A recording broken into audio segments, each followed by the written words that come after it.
there's only one person. While he's alive, there is only I think anybody else is the best player in the world. Messi's had a broken leg for a year, or he's dead. You are lying. It can't be true. He's the best dribbler I've ever seen. He's the best passer I've ever seen. He scores as many goals as anyone I've ever seen. Sorry, I'm going back to it again, aren't I? He deserves to win the Pallone d'Oro like every year he won. People who says opposite, either they don't know football or they don't know what they're talking about. I think him and Cristiano Ronaldo are the best players. Yeah. Okay, and the difference between them, both of them, is that Cristiano goes out there and his mindset is give me the ball in the areas where I can score a goal. He's a goal scorer. He's a goal right scorer. Up there, Goal scorer. Cristiano Ronaldo, he's not bothered about being on the halfway line and playing at the rhythm of the game. He wants to be at the cutting knife edge of the game. Whereas Messi, you sometimes see him in a defensive midfielder position, picking up the ball, playing 1-2s, just playing with the opposition, waiting for that moment, biding his time. He's involved in the rhythm of the game constantly. That's the difference between the two players. And then the guy's a magician. I mean, the size of him, he shouldn't be doing what he's doing, really. He shouldn't be. He's small. If you're going to build a player to come out of a machine, you're not going to throw Messi out there. Messi is an absolute joy to watch. You very rarely see him have a bad game. Cristiano Ronaldo is exceptional, outstanding, but he can drift in and out of games, from time to time. He needs to be given the ball. Messi hunts the ball, looks for it, works hard for the team. That is the biggest difference between the two. So not only is he a genius on the ball that toys with defenders and dribbles and twists and turns, but the critical stuff, the really efficient stuff that scores goals or assists goals, he does brilliantly as well. So as an attacking player, the most complete player for me in history. That's for sure what I've seen live. Without a doubt, that was an absolute I mean, you can't talk about people that you've not seen, like the Pele, the Di Stefano, but I mean, and this is just a goal. 44 hat-tricks for club and country. This is liberty. It's out of order. That's too much. I mean, we 50 goals 5 times in a season. It's too much.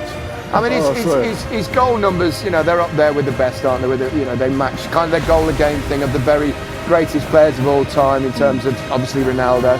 We talked about the big, Brazilian Ronaldo as well, and then you look at obviously Maradona. I never thought I'd see a better player than Diego Maradona, but if you look at, it's not just the goal scoring numbers. Currently, Messi has a goal or assist every 48 minutes. That's pretty. Bear in mind that every game is 95 minutes long. That's almost 2. Every single game. If we were talking like Premier League greats, Alan Shearer will still talk about a goal every 2 games, being that's what a great striker gets. He gets 2 every game. This is an insanity that there's even a debate to be had. If you look at the underlying statistics, look at XG, so expected goals, you can break that down into XG build, which is basically you reverse engineer from the final shot, and you award that number to all of the players involved in the chain of passes leading up to that. So it could go to the goalie if the goalie started the move and it got passed around. So you would expect that Luka Modric, the greatest of all playmakers, that's where he would excel. Yeah. So if you look at the big contenders, Messi, Salah last season, Ronaldo, because why wouldn't he be? Neymar and Hazard. So he got 0.7 XG build per 90. And we have, within that group, there's a 0.81. Mo Salah had the worst at 0.2 because he's not involved in the goal because he's actually just scoring it. So you can't be involved in both of those things. So while Messi had the best actual finishing part, in XG build they remove the value of the final pass or the goal. So you can't be rewarded if you made the assist in XG build. And he still had a better than Modric, as well as having goal assists every 48 minutes. Where's the argument?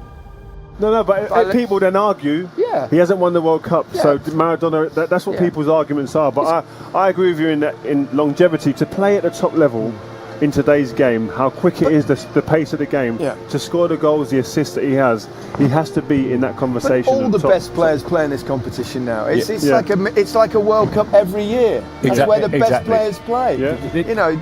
This competition has developed to the point where if you are the man that's been making them win multiple trophies, which he has over the last 10 years, then that puts you in that bracket anyway. I mean, we can talk World Cups. I think get the game changed, the modern game, this Champions League club competition, is such a high level, and this man is at the middle of it every time they do it. Every time he is the difference. They've had great players, but even amongst great players, he stands up even higher, which is not easy amongst Xavi, Iniesta, all these ones. He's the one that we all speak about at first glance all the time. I just want to be in a training ground. Yeah. I bet you there's stuff he does in a training ground that don't even get onto the pitch here that people go, wow. I mean, you speak to some of his teammates, current and ex-teammates, and they say some of the stuff he done there, you can't even talk about it. It's that good.